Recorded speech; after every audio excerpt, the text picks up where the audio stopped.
Every January, I used to swear that this would be the year where I finally got my finances in order.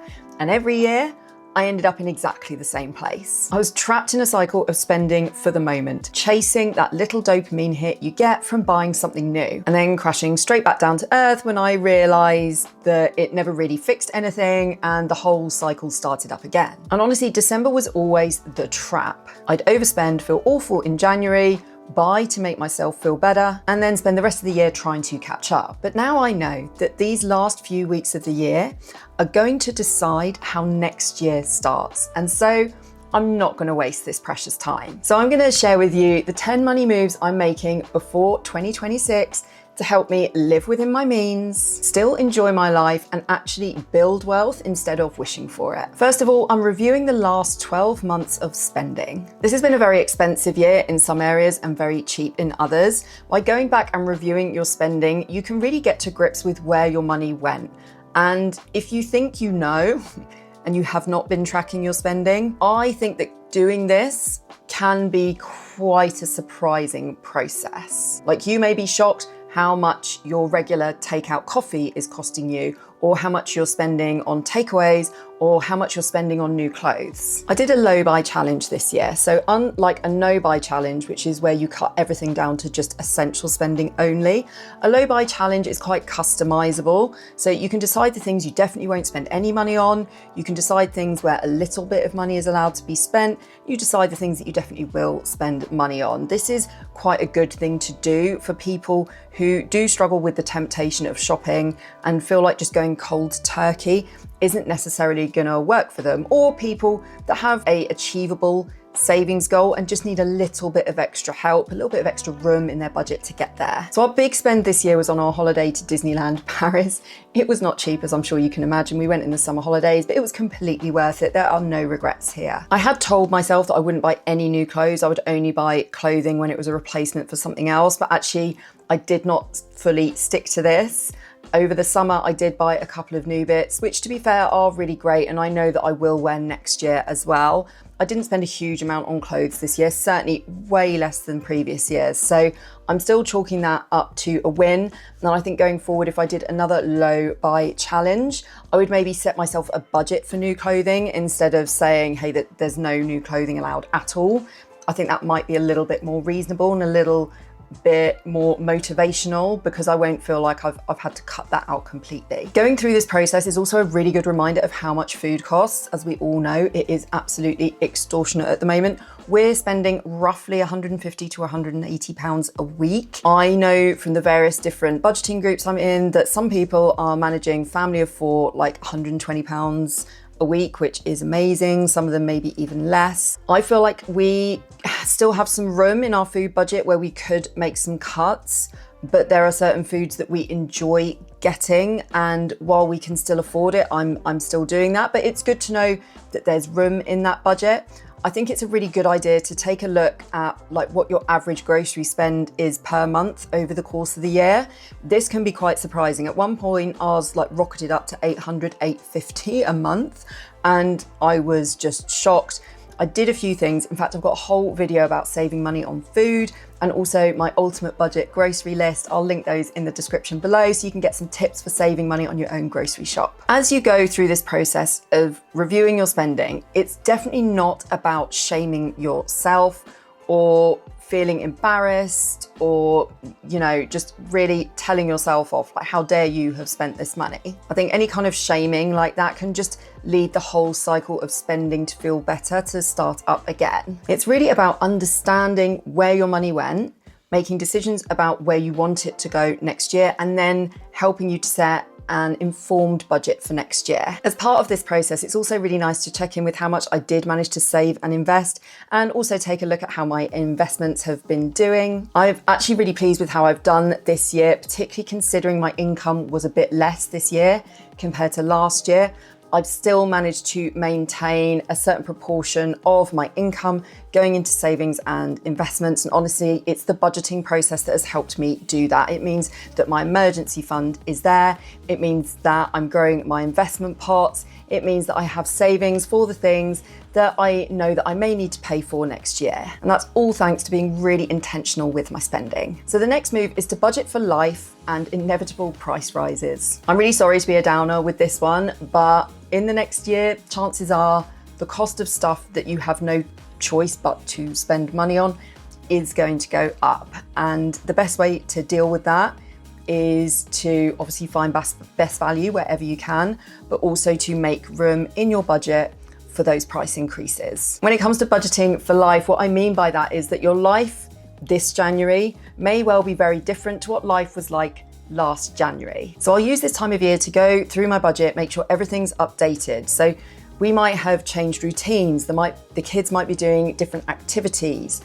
I'm certainly finding that with things like clothes, it's not so much that they're going through clothes quicker, they're growing at roughly the same rate as they always have, but their clothes seem to be costing a little bit more because they are bigger. They're moving up into bigger sizes, and those bigger sizes do often cost a little bit more, even when you're buying them secondhand. Food costs have rocketed by 20% over the last few years. Inflation is still pretty high, so we can expect those food prices to go up moving forward. I think particularly the things I've noticed are beef and chocolate. I used to treat myself to this thick cut steak from Sainsbury's every few weeks or so. I now haven't had one for 6 months because they went from being £9 to £15. And I was like, that's gone from being a treat I'm happy to do once a month because it's cheaper than going to Miller and Carter, to being something where I feel like I can't really justify spending that apart from on a special occasion. One thing that's really helped us to cut our food shop costs is that at least one day a week we make do with what we have. Now it might be that we have leftovers, it might be that I've cooked double the night before, but it also might be that I raid the freezer or I go in the cupboards. I find, hey, like we've got soup, let's have some tomato soup and toasted cheese sandwiches. We get too bogged down in trying to make dinner interesting and exciting, or certainly I do. Like obviously eating is really enjoyable, but every few nights a week, it's good to just have a very boring dinner. This has also helped me avoid top-up shops and waste of food. If your budget still reflects the fantasy version you have of yourself, like, you know, your idealistic view of how much you should be spending on things,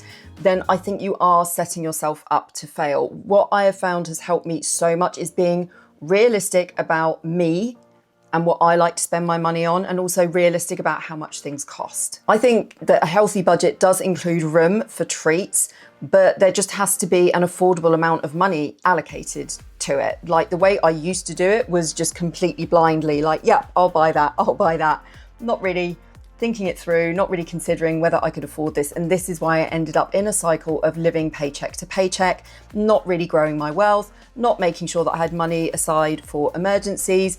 And this is a very slippery slope. And by the way, guys, as part of this process, something I have already done earlier this year because of our renewal dates, but it's really worth doing if you haven't got round to it yet, is making a note of when your insurance renewals are and setting an alarm to go off like a month before to give yourself some time to shop around for better deals. Because I am just finding at the moment that my current provider is never the best deal. And if you're out of contract with your mobile phone, potentially you could save hundreds of pounds by either negotiating with your current provider or switching. Earlier this year, I found that I was out of contract. I had been for a few months. I was paying like £30 a month for my mobile phone bill, which is ridiculous. The device was paid off. I called up the company, I negotiated, I got it down to £10 a month. My husband has managed to get his down to £8 a month, although he's got less data than me. Honestly, the general rule is on your mobile phone, if you are out of contract and you are paying more than £10 a month, you are paying too much. There are better deals out there. So the next move is that I'm doing a subscription detox. I don't think December is necessarily the month where you want to cancel all of your TV streaming subscriptions, because chances are you're going to be at home a little bit more. Hopefully you have a little bit of time off work and there may be a few things that you want to watch. However, December is a good time to review those subscriptions. And what you could do is cancel them so that they're cancelled from January, and then come January, you've cut back on your bills a little bit. I try to limit myself to around 2 to 3 subscriptions a time. And what we'll do is sometimes there will be a load of different things that we'll want to watch, but we'll have one subscription, we'll binge watch the TV show or shows we want to watch, then we'll cancel it and we'll move on to a different streaming services. And we just kind of switch between Apple TV, Paramount, Now. We start it, we cancel it again. One thing that you could do if you don't really want to cancel, but you would quite like to save a bit of money, is go to cancel things like your Now TV subscription, because what you'll find is they'll often offer you a discount for 6 months, so you could save money without having to cancel it. Next up, I'm checking in with my emergency and sinking funds. Most of you are going to be familiar with the concept of an emergency fund. Most people say have 3 to 6 months worth of essential expenses in there for just in case, because life happens. But maybe you haven't heard of a sinking fund. This is a fund for all expected expenses for the coming months and the coming year. So for example, in my sinking fund, I have earmarked money for a new washing machine because I feel that it is on its last legs. And so I've just earmarked a bit of cash for when that happens. Other things that you might put in your sinking fund is money towards your car insurance renewal so that you can pay it all in one go. Pay an annual fee rather than a monthly fee. Oftentimes that means you pay a little bit less. I also put aside money for birthdays and Christmases into that sinking fund. So I'm just reviewing how much I've spent on Christmas, whether I've managed to stay on budget, how much I've spent on the kids' birthdays, and then figuring out how much I need to save each month to make sure that that sinking fund has got enough in it in order to pay for those costs without one single monthly income having to do the heavy lifting on costs like birthdays. Holiday as well is another thing that should be paid for by a sinking fund. I just stick that in an easy access, high interest savings cash account. The thing with this is it can feel really overwhelming, the thought of having to save 3 to 6 months of expenses, but just starting small is great. Just getting to a point where you have 500 quid or $500 put aside in an emergency fund can make all of the difference for when those unexpected things happen. So even if you're starting small with 50 quid a week or 50 quid a month setting aside, you know, it's better than having nothing at all. Another money move I'm making is that I'm automating a realistic savings amount. Something that has never worked for me when it comes to savings is telling myself that I will just save what's left at the end of the month, because inevitably there was never anything left at the end of the month. So saving really has to be done at the start of the month when I get paid. That money has to just leave my bank account and it has to just not be an option for spending, because otherwise it's just much too easy to look at your bank account, see, wow, look at all that money, and just spend it. I automate all of my savings and investments by a set amount. Now my income fluctuates, so what I do is I have a baseline that I will always save and invest every month. And then if I manage to earn more, I will take a percentage of that additional earnings and I'll put that into savings and investment. And I will allow myself to spend around 10 or 20% of that extra income, depending on how much it is, on other stuff, just so that I think it's important not to fully deprive yourself of everything. I mean, it really does depend on your own savings goals, like how hardcore you want to go on plowing money into savings and investments. And like, we're all very, very different. We're all going to have different circumstances, different situations with regards mortgages or whether you're renting or not. But for me, it has really helped to say that I can enjoy some of the money, but being really strict with myself that a larger proportion of it goes into savings and investments when I've had a good month, because sometimes I'll have a bad month. Next up is checking in with my pension. The answer to the question, do I have enough money in savings for retirement, is almost always going to be, sadly, no. But that's not going to deter me from trying, because I don't fancy trying to live off of the state pension alone. Now, I've been paying into company pensions since I was 22. Ever since I've been freelance, I think I took about a year off having a pension after I was made redundant.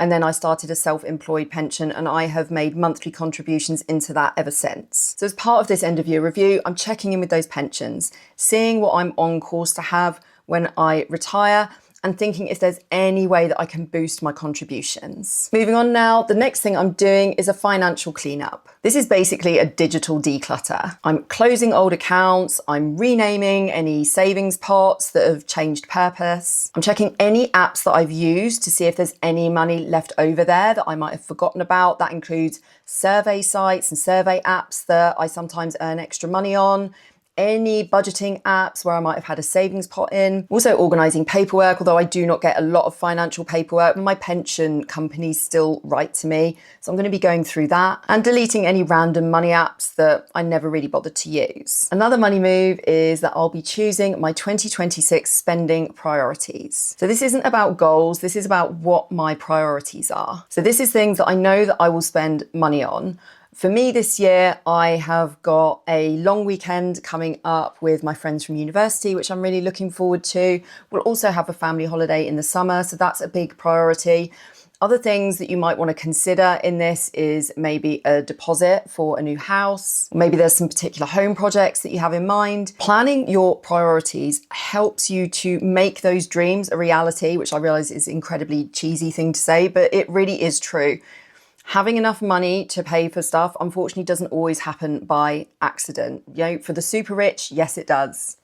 Sky's the limit. However, down on planet Earth, when you have an average salary, say, you need to make plans in your budget in order to be able to afford the things that are really important to you. So I'm being really, really clear on what my priorities are in the coming year so that I can make sure that my budget has room for them. Another thing I'm doing is setting some really simple spending rules. I have a problem with impulse buying.